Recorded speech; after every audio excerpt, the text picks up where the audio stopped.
पटना का गोलघर ऐतिहासिक धरोहर के साथ साथ बिहार की शान भी है। यह धरोहर गांधी मैदान के पश्चिम में स्थित है। साल 1979 में इसे राज्य संरक्षित स्मारक घोषित किया गया था। पटना का यह गोलघर अंग्रेजों द्वारा निर्मित एक ऐतिहासिक स्थल है।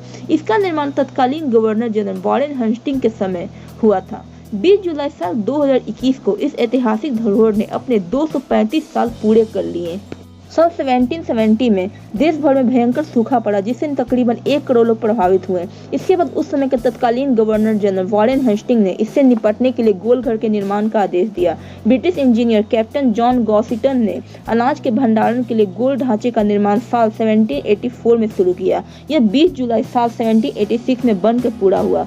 गोलघर में 1,40,000 टन अनाज रखने की क्षमता है। आदि से लेकर 1999 तक इस इमारत का उपयोग अनाज भंडारण के लिए किया जाता था, लेकिन अब इसे बंद कर दिया गया है। इस विशाल इमारत के निर्माण में पिलर का इस्तेमाल नहीं किया गया है। इसका आकार 125 मीटर है, इसकी ऊंचाई 29 मीटर तथा दीवारों की मोटाई 3.6 मीटर है। गोलघर के शिखर पर 3 मीटर पत्थरों का इस्तेमाल किया गया है।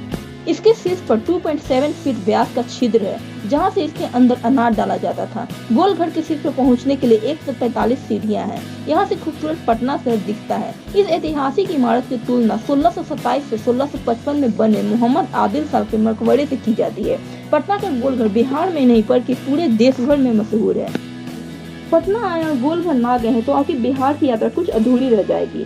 गोलघर की स्तूप के आकार की संरचना लोगों के आकर्षण का केंद्र है। गोलघर में पर्यटकों के लिए एक लाइट एंड साउंड शो भी शुरू किया गया है। इसके अलावा आप हरे भरे बाग बगीचों बीच पिकनिक भी मना सकते हैं। यहाँ बहुत ही आसानी से पहुँच सकते हैं। देश के लगभग सभी राज्यों से पटना शहर जुड़ा हुआ है। ऐसे में आप ट्रेन से पटना रेलवे स्टेशन पहुंचकर यहाँ से टैक्सी और कैब लेकर जा सकते हैं। रेलवे स्टेशन से गोलघर बहुत ही पास में है। हवाई यात्रा द्वारा भी आप यहाँ पहुँच सकते हैं। गोलघर की वास्तुकला और संरचना इसे न केवल एक ऐतिहासिक धरोहर बनाती है, बल्कि ये आधुनिक इंजीनियरिंग के लिए भी प्रेरणादायक है। इस इमारत का हर हिस्सा इसके निर्माणकर्ताओं का अद्वितीय कल्पना और मेहनत का प्रतीक है। गोलघर आज भी पटना के प्रमुख पर्यटन स्थलों में से एक है, जहां हर साल हजारों पर्यटक इसकी भव्यता और वास्तुकला का आनंद लेने आते हैं। कहा जाता है कि निर्माण के प्रारंभिक वर्षों में इसके गुंबद की आकृति सही नहीं बन पाई थी, जिसके चलते इसका फिर से निर्माण करना पड़ा। यह समय और संसाधनों की बड़ी चुनौती थी, लेकिन अंततः यह एक सफल संरचना के रूप में उभर कर सामने आया।